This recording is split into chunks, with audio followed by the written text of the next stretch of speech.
Oh, you damn right. Recruiting never stops. It's the Recruiting Hour on Orange Bloods Live. We premiere Wednesdays at 10 a.m. If that's when you're watching us, thank you so much. Whenever you're checking us out, thank you. And thank you all for getting that subscriber number on the YouTube channel up over 60,000. Oh, We I didn't even know that. appreciate it. Wow. Unbelievable. If you're not subscribing, please do so. If you know someone that's not subscribed, get them in. And if you didn't like the video on the way in, go ahead and like it on the way out. We appreciate you guys for that. We appreciate Longhorn Wealth Management Group, our great sponsor, longhornwealth.net, or you can call 972-707-4900. I'll tell you more about John and Longhorn Wealth Management Group as we move along. Now, we will discuss Andre Cojo. Don't worry about that. I know that's what a lot of Longhorn fans are thinking about right now, Jason, the Andre Cojo injury. We certainly wish him all the best in his recovery. But let's start with some good news. Let's start with some positive news for Texas fans, especially since this is the recruiting hour. You got a chance this week to talk to two big-time recruits in the 2026 class that obviously Longhorn fans are hoping sign the name on the dotted line coming up in December. So let's get those conversations started, and I guess we should start with the quarterback. Yeah, there's not a lot of uncommitted meat left on the bone. So I was writing my 3-2-1 column. And I said, I haven't talked to Dia Bell, newly appointed consensus 5-star Dia Bell in a while. So I reached out to Dia, and he was gracious enough to give me some time. And they're starting their fall camp, so we talked about that and his goals and aspirations. It's kind of an interesting situation for Dia.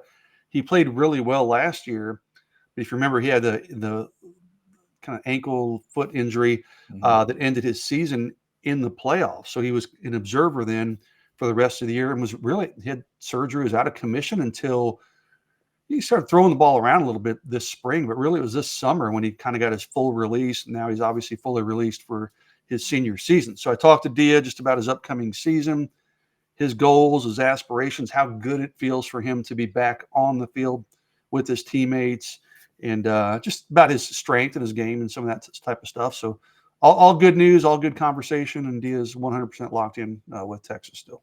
First thing that stood out to me, Jason, is when you are the starting quarterback of a team that I'm assuming is that badass, and you get knocked out in the second round of the playoffs, he gets injured. They still won the state title? They did. And they're number 8 in the country this year. So wow, it's a powerhouse. I think they've won 5 state titles, in the last however many years. But so that's what I said. I don't know who their backup quarterback is, but we may be talking about him on this show next year. Who's recruiting that guy? Exactly. So, yeah, they are. It's a powerhouse program down there in the Fort Lauderdale area. So yeah, it's really, really impressive. And for Longhorn fans, like there's locks and then there's locks, and I feel like this one has been pretty simple from the very beginning. Every time we talk about Dia Bell, I feel like we're just checking the box of the discussion. For you, this is a no-brainer for Texas fans. Definitely a no worry. It's going to happen. And I don't know, maybe he's even one of those guys that, he's signed by the time people get up at like 8 a.m. Is he one of those dudes? I think so. I mean, I would say 99.9% chance he sticks with Texas. I mean, barring Sark leaving or maybe AJ Milwee. I mean, and he's always been pretty upfront about that. He goes, man, barring something crazy, I'm going to Texas. I mean, he's all over social media. It's pro-Texas. Other schools have continued to recruit him, the Ohio States and the LSUs of the world and Florida States. But he's very happy with his Texas commitment. Loves everything about the program. He's got relationships built with the coaches, with players, with other recruits. He's recruiting on Texas's behalf. So, yeah, it would take a shocking development for Dia Bell to not wind up at Texas Longhorn. And speaking of Dia Bell, we'll kind of work our way back around to Dia a little bit later, do a little Q&A where someone did ask the Arch 2026 question, which, of course, involves Dia in some way if it were to go a particular direction. We'll get into that. By the way, congrats to Arch Manning and the Texas Longhorns. Number 1 preseason in the coaches poll. It's a 1 versus 2 matchup in the coaches poll. If the AP poll agrees, it'll be the first 1-2 matchup ever to start a college football season. Let that one sink in for a second. I didn't realize that's a never ever. I looked up that Texas had never done it, Jason, but no one's ever done this. No one's ever had we have never had an AP 1 versus 2 to start the year. We very well could have that in Columbus. That's crazy. That's amazing. I did not know that stat. That game is like big, and it's been big since it hit the schedule. And now it's like every day I feel like it's getting growing and growing Yeah. exponentially, man. By the time that kickoff rolls around, Chad, or that whole weekend, the week leading up to it, that's going to be a monumental week of opening college football. Yeah. And maybe I've been wrong the whole time, Jason. Maybe we don't need that to be at 7:00 at night. Maybe we all couldn't deal with 7:00 at night. Maybe we do need to kick it at 11 a.m. I'm fine. Like I said, 2:30 is always my sweet spot, but I'm 11 a.m. Then I can get that done. We get our work done, and then we get to just be kind of college football fans the rest of the day. So I'm okay with it. Yeah. Yeah, Texas also will get in that mindset. Both of the first two games are 11 a.m. For those that don't know, that first home game is also an 11 a.m. kick. All right, so that game is set, of course. Let's talk about the other guy you got to talk to on the defensive side of the ball. A huge get for Texas in the 26 class. And assuming the verbal becomes a sign on the dotted line, you got to talk to Richie Wesley this week as well. Yeah, Richie. Look, first off, what an awesome kid. Like, I really like Richie Wesley the more I've gotten to know him and talk to him. And I saw him up in Indianapolis for the Rivals 5-star, where he is a 5-star prospect, but I think he's underrated as a 5-star. Like, I think he's 19th nationally or something. So I could make an argument that I think he should be ranked higher than that. Remember, he's a guy that reclassified. Chad, he doesn't turn 17 until September. He told me September 7th, if memory serves. So what, about a month away. And then, so he'll be 17 in like 3 months when he graduates is all. And then he'll head to Austin the next month. So, I mean, he's a really young dude, but immensely talented.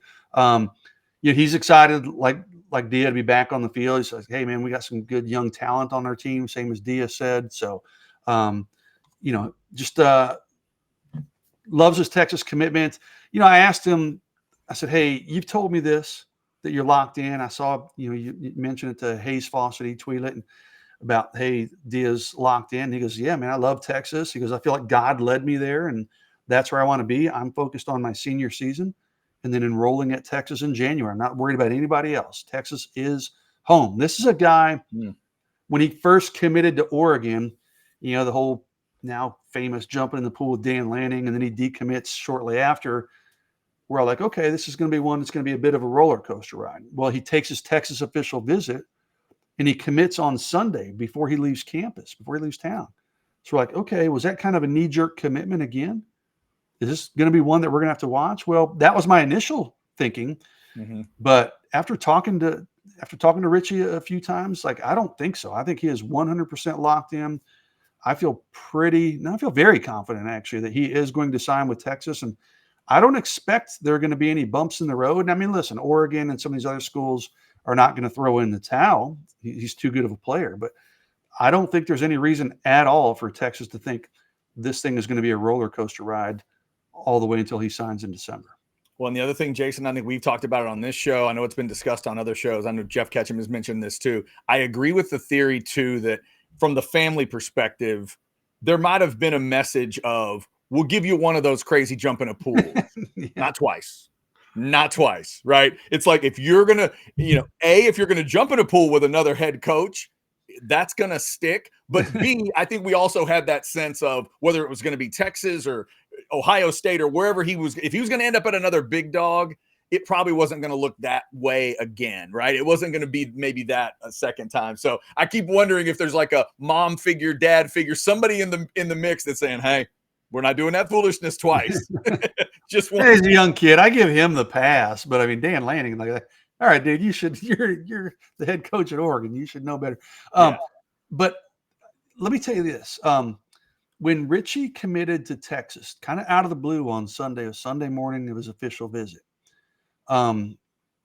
people that were, let me back up a little bit. When he made that commitment to Oregon, his dad told Adam Gorney of Rivals.com, hey, yeah, we'll see. We're probably still going to take some other visits. It's a soft commitment, at best. So you kind of knew, okay, that one was on shaky ground even when it happened. When he committed to Texas, it was pretty sudden the way it happened. And I was able to talk to Richie shortly after it happened. And he said, no, I'm happy. I'm done, blah, blah, blah. There were people close to Richie who were like, whoa, he didn't tell us he was going to commit. So I was like, uh-oh, here we go again. Like, is this another deal where, but no, I mean, he feels and sounds, and when I talk to him and I believe it, I mean, I think he's pretty genuinely locked in and very happy with his Texas commitment. That's awesome stuff. Good for him. Richie Wesley and Dia Bell. Jason got to talk to both of them this week in the 26 class. So if you want to check that article out, the 321 is there for you. Here's your QR code. Get on in there. Great time to sign up with orangebloods.com as we're talking to you. See, this show will debut 24 days till kick. I think I've got that right. We're closing in on Texas and Ohio State. Be ready. Get signed up with orangebloods.com so you get all that information. All right. There was, now that we started there was a little bit of, bad news for Texas this week on the injury front. And we will get into that after I tell you about Longhorn Wealth Management Group. John was paying attention to that, like he pays attention to a lot of things Texas-wise. He is a lifetime Texas Exes member. Heck, he's been with Orange Bloods for over 20 years, signed up before Jason got on board, we think, in January of 2002. He was obviously bummed when he heard about Andre Cojo. He wishes him nothing but the best in his recovery, but it did remind John that things can happen. And sometimes you need to protect yourself from some of those things that can happen. That's certainly what a football team does. That's why John's offering this free 90-minute private consultation. Learn how working with a certified financial planner like John can help you properly protect yourself and your loved ones, which is obviously a critical component, and ultimately maximizing your wealth and ensuring your legacy. So again, you can call them at 972-707-4900 or go to longhornwealth.net. And obviously John and Longhorn Wealth Management Group and every Longhorn fan in the world, Jason, did not like seeing that story about Cojo. So I'm going to pull up one of the Q&As you got this week. At this point, when it came in, it was just a rumor. Unfortunately, it wasn't just a rumor. It was legit that he is out. Cojo, it's I think an ACL and an MCL, if I'm reading the report correct. I believe that's right. That's what's been reported. Yeah. So it says, how bad does this shake up the projected two deep? And Jason, you can get into this. I'll pull up the two deep that Alex came up with, which I think will help us kind of discuss this. But Cojo, for maybe people that weren't following it super closely, this was not going to be a starting tackle necessarily, but the swing tackle that was going to kind of help with depth, correct? Yeah, I think Trevor Gooseby of last year, and he was still battling for that starting right tackle position. I mean, I think he was running second there, but he was still in the mix there. Let me say, like, first off, man, you hate hearing this for any athlete, right? And you hate hearing it for Andre Cojo. And, Texas fans are immediately like, oh my gosh, what does this do to our depth chart? What does this do to our team and our chances at success? I get it. I 100% get it. But I also get to know these guys kind of on a personal level when they're recruits. Kojo's a really good kid, dude, a good young man at this point. And I remember meeting his mom. This is back when Cole Patterson and I used to do a recruiting show, and she was super sweet. And she's like, oh my gosh, I watch y'all's show every week. And like, when I first heard the news, my heart just kind of sunk. I'm like, oh man, I hate that for Andre and his mom. He's like super sweet lady and very supportive of her son, obviously. So, first and foremost, I hope he's able to recover fully and quickly. That's the important thing, and get back to where he needs to be. What does this do for the depth chart? It's a big hit. I mean, he was your second string right tackle, probably your second string left tackle. Like you said, kind of a swing guy. Trevor Gooseby had to do it last year. He had to start games on both sides of the line. I mean, Andre Cojo, there's a good chance he was going to be needed. I think at some point this year, you see him backing up Brandon Baker there at right tackle. Now I think that probably makes Nick Brooks, that elevates your need for him to develop. He's going to be a bit of your swing guy there and probably take some of that right tackle. I think Jaden Chapman, you see him at left guard. He may be a guy they have to swing out there. Maybe try one of the Coleman twins, the true freshmen, but it's a big hit. I mean, Andre was still a young guy. He didn't have a lot of depth, didn't have a lot of experience yet, but this was going to be the year where he was expected to take that next step in his development, kind of get himself ready to, maybe being a starter at some point. Well, this is obviously a big setback if it's the type of knee damage that we've seen reported. I mean, your guys come back a lot quicker now than they used to, but this is probably, close to a full year recovery before he's back to doing football type things. So it's a big hit. I mean, he's obviously out for this year and probably all of spring next season. So that's tough, man. It's tough for Andre. It's tough for the offensive line. It's tough for, I mean, this is going to be a big impact for the Texas offense. I mean, knock on wood, literally, I'm knocking on wood here. You need to hope that your top 2 tackles stay healthy. Yeah. You need to hope Brandon Baker, he needs to take that step in his own development. We know what Trevor Gooseby is. We're pretty sure we know what Texas has there at left tackle. But you need Brandon Baker to be really good, because if he wasn't, you had Andre Cojo in there to slide in. Well, that's not on the table anymore. So that's a big hit for the Texas offense. Yeah, if you're looking for presents to get Gooseby and Baker, maybe bubble wrap is a good idea at this point. And with the Cojo situation, Jason, I think of when we think of like freakish comebacks from knee injuries, I always think of more twitchy positions. I think of Adrian Peterson, the first one that we all went, wait, what? He's already back? We're watching CJ Baxter come back with this brace, but he's already looking pretty sudden. And Sark says he's psychologically seems like he's there. Big guys, though, I always wonder how this is going to go timeline wise. Yeah. They're freaks as well, but it's different to me when you're carrying that much weight on a knee. I wonder what the doctors would tell us today about somebody that size, and does it change at all, or would they just say, hey, it's person to person, and he could make a freaky comeback just like a running back could? Yeah, it's a really good question. And Andre is young. He was really young. He was not, this is before the year of guys were reclassified. He basically did graduate a year early. So he's got youth on his side, right? But you're right, Chad. That's a lot of weight and a lot of stress. So but at the same time, you're not having to do the type of cutting that running backs and receivers and cornerbacks have to do. And they do wear those massive braces, which then makes me think like, well, how the hell did this happen anyways? He's got that big old brace on. How did he supposedly tear up his knee so badly? It just, I don't know if it was I'm assuming it was a contact. I don't know if it's a non-contact. I haven't heard those details, but those are really good questions that you ask. And I don't know the answer to them. I don't know if it would slow the development or the repair down, being that he's a bigger guy, or if it would speed it up, knowing that he doesn't have to do the kind of violent, maybe aggressive cutting that some of those other skill positions do. But yeah, you usually hear about these injuries with skill position guys. It used to be, it was a guaranteed full year recovery. Well, now you're seeing guys come back, and play and, be ready or close to being ready in 9 months or so. So it's possible he could be ready this time next year for fall camp next year, but I don't think you're obviously not going to see him this season, and probably not next spring, even in the Texas uniform actually practicing. Yeah, the phrase you don't want to hear as a fan, season ending with Andre Cojo, unfortunately. So keep an eye now on those offensive line positions. And Jason, you mentioned Nick Brooks. It got me thinking as I'm going through this story. We've been discussing when do you spend that NIL money on an offensive lineman? When do you spend, whether it's portal or whether it's out of high school, when do you really spend that money on offensive line? As Catch pointed out on orangebloods.com this week, this is not something Texas has dealt with in the portal really at all. 41 guys out of the portal that he tracked in a post this week, and none of them are offensive linemen. So you got to but then I think of a guy like Nick Brooks, and now how glad is Sark that he's got a guy like Nick Brooks? I just wonder how a story like this will affect, the way they think of it moving forward, whether it's portal or otherwise. Someone asked me that.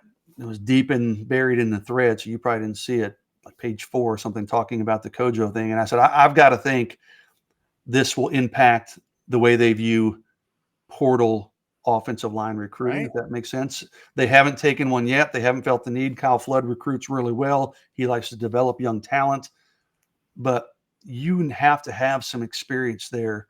I got to think that this will change. I think this next portal opening, we'll probably see, and they have targeted a couple guys, to be clear. They've made a couple runs at a couple of offensive linemen.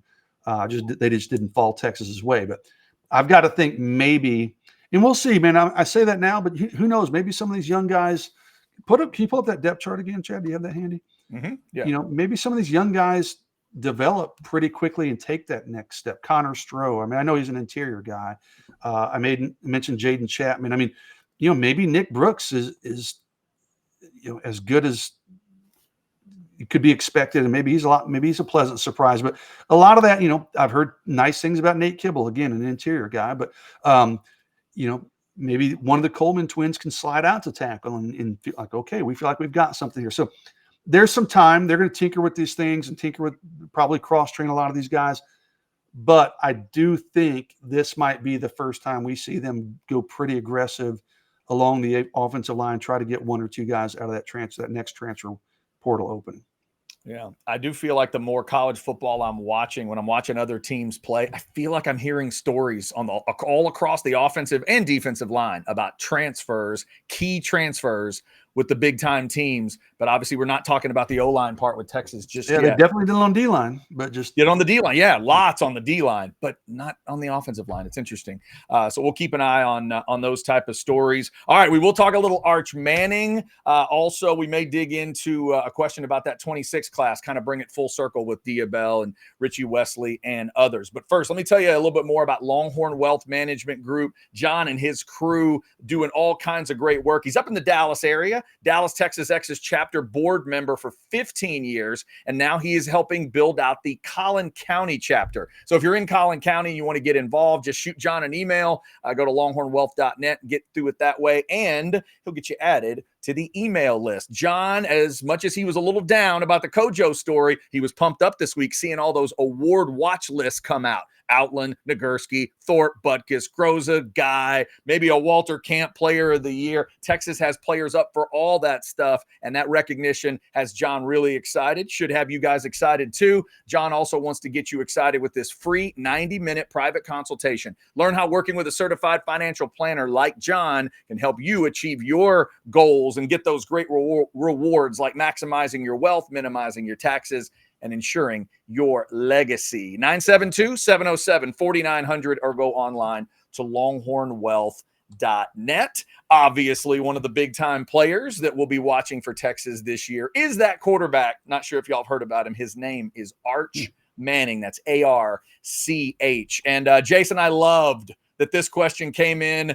your article. It is one of those questions hiding in the weeds, but hell, now this is the preseason #1 team. So let's sort of readdress this discussion as you see it today. The question came in: is Arch enjoying his college experience so much that he's a lock for coming back for his senior year, regardless of how well we do this season, or are there too many factors in play to make that call? Now, I did have to edit this down a little bit, Jason. At the end of this, they said they were praying for Arch to come back in 2026. So that part I edited it out just to make sure we could fit it on the screen here. But as we sit here today, less than 30 days from this first game, where's your mindset on 26 and Arch? Well, is he enjoying his college experience so much? The answer to that, everything I've heard, is yes. I think Arch loves being in Austin. I think he loves being a part of the Texas Longhorn program. Now it's his team, obviously. Everything we've heard is that he is certainly not guaranteed. He's not a lock. I don't want to use that word, but he's very likely to return in 2026 for his second year as a starter. The Manning family, they have just kind of a system in place that they want to stick to their guns with. They want Arch to have a certain amount of starts under his belt before he goes to the NFL. They think that's productive, and you can gain valuable experience, especially playing in an offense like Steve Sarkisian. So I do think he comes back. I feel really comfortable in saying that. Now, that being said, listen, if he goes out this year and wins the Heisman Trophy and Texas wins in a national championship and everything falls into place, and who knows, maybe the Saints have the #1 draft pick. People have speculated, there's a lot of things that could line up where Arch says, hold on, I've got the perfect storm here. Everything's lined up just the way I wanted it to. I would love it to. I'm going to go ahead and, I've had a great year. I've got my championship. I got the awards. I'm going to go ahead and move on. So yeah, that scenario is certainly open as a possibility. But if you're asking me to place a wager on will he be back for a second year of starting in 2026, I'm going to place a wager that yes, he will be back, and I'm going to feel pretty good about that wager. I'm going to feel pretty good about my odds of winning that bet. Yeah, I mean, right now I would agree with you, Jason, but you laid it out perfectly. It's one of those, doesn't he have to consider it if? I mean, they're preseason #1. We're not talking about a team where you're like, well, maybe they'll win 8. No, the expectation level is so high. But if they got back to where they've been before, and then he takes them that next step, and then if they win the national title, and you brought up the right team, I would tell every Texas fan to follow the Saints this year. Root Pay like hell attention. for the Saints to be good. Yeah, exactly. Root for a game or average, here, or just not terrible. Right? root for a game here and there. Jason, I looked at their first 4. I think they go to Buffalo in one of their first 4 games. They're playing 3 quarterbacks, and they don't know who the guy is. The guy. I mean, I forgot that Carr retired, but Derek Carr was forced to retire because of injury. And they're giving like 3 different guys number 1 reps. Kellen Moore has never been a head coach before. And you're telling me that at the end of the year, if it's Heisman, national title, and the Saints are garbage and they have the number 1 pick, that you talk about, that might even be pressure the Manning family can't resist. You know, that might even be something that freaks them out a little bit if all of those stars align at the same time. On one hand, you're like, okay, wait, you don't want to go to a shitty Saints team with not much talent around him? Like, the unfortunate thing for a guy like Arch Manning, he's probably going to go to a team that's rebuilding, right? If we assume he's going to be a possible number 1 pick. So at least he gets to do it in his home state. Hey, they've got what they think is a franchise left tackle to protect him in Kelvin Banks, right? So, they can sell that in a heartbeat. So, but listen, the Mannings are way smarter than you and I are on all this stuff. They'll make the right decision. They'll have a plan in place. But the stars, it's not inconceivable that those stars could align where he says, okay, to hell with all these supposed college starts that I wanted to have. It's the right time to jump. But again, if I'm a betting man, and I am a betting man when I'm in Vegas, but if that was a wager in Vegas, will Arch return for a second season of starting? I'd plunk my money down on yes, he'll be back, and I feel pretty comfortable about it. Yeah, I do too. I hope the Manning family keeps that 25 start number in Is that their the number? head. I couldn't remember. I thought it was like between 20 and 25. But actually, nowadays, can y'all push that up to like 30 starts? Well, just that's to true. Make sure, Yeah. right? Because he's going to get if they make a run, what's that, 15 or 16 this year to add to the let's just move that up, just maybe a little bit. Yeah. But it's a great question. Thank you all for throwing it in. Jason throws in Q&A from time to time in the 321 article. Check it out at orangebloods.com. It is a great time to get signed up. There's your QR code if you want to jump in. The great 321 stuff from Jason, all the recruiting news and notes that you're going to want, plus the war rooms and all the other great articles and content and everything each week. Orangebloods.com. Get signed up. All right, let's hear a little bit from Specs, and then I got a question for Jason about this 26 group. Here's a little thought about the summer. This summer, when the sun scorches and sanity is one sweat beat away from collapse, a hero rises. Specs, your cathedral of cold cans, your oasis of cool. There it is. Shout out to Specs. All right, Jason, before we close up this week, let's circle back around because we talked about Diabell and Richie Wesley in the 26 class. I thought another interesting part of your article this week was looking at, and this is something fans are going to think of once we get there. And let's say it's the best version. Let's say Arch does come back for 2026 for Texas. So who's going to be around him? Talk to me about guys in the 26 class that you think could play and make an impact in 26, be those freshman studs. Yeah, I went through the list and I basically ranked each guy on a 1 to 5 scale. 1 saying, hey, they're going to for sure play as a true freshman. 5 meaning they're going to for sure redshirt. And I'll go through everybody, but Diabell I actually put as a 4, meaning he'll probably redshirt. That's what the assumption that Arch comes back. Although even that's not a guarantee. Dia's going to come in and try to battle and work his way up that depth chart. I put Derek Cooper as a 1, the running back, like that he'll for sure play, just because he's a fantastic player. And Texas does have a lot of returning depth at running back, but Texas was ultra aggressive in landing Derek Cooper, NIL recruiting. They're not doing that so he can come in and sit the bench. So I have him as a 1. Richie Wesley I put as a 2 just because Texas has a lot of edge guys in front of him. But Richie, listen, I talked to him this week. He said, hey, I'm coming with the mindset I'm going to earn a starting job. So, and Richie's that talented. Tyler Atkinson, the linebacker, I put him as a 1. Similar reason to Derek Cooper. Hey, but Texas doesn't have a ton of linebacker depth, and they didn't bring Tyler Atkinson in to sit the bench. A couple other ones that I put, Chad, Mikey Bukowskis and Trot O'Neill, the the punter and the long snapper.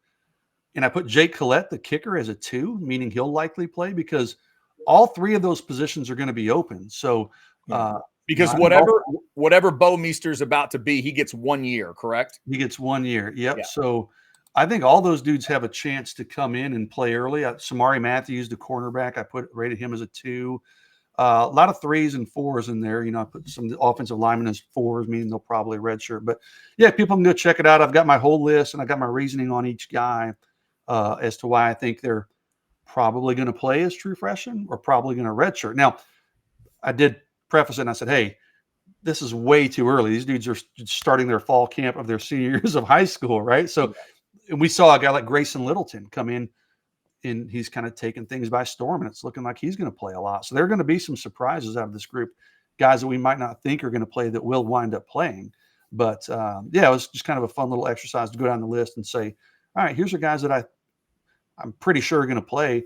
Now, this time next year, it'll be fun to look back at it and see how wrong or how accurate I was. There you go. All right, a couple nerdy questions, Jason, here. First off, on the punter stuff, I know you got a chance to see practice and a little bit of Bo Meester, and it felt like the reaction was really positive. What'd you think? Very positive. And then we get to see him hit 2 or 3 balls per practice, okay? But very positive. I talked to other sources, and his name came up like about closed practices. So it wasn't just what I saw. People associated with the program were like, oh, we think we've got something with this guy. So yeah, I mean, I get it. People don't get super excited about the punter, but I think you might want to get pretty excited about this. I think Texas, the punting game's in good hands this year. And he's coming from he's an Australian guy, right? One of those. Yeah, he's an Aussie guy. Yep, sure is, from Stanford.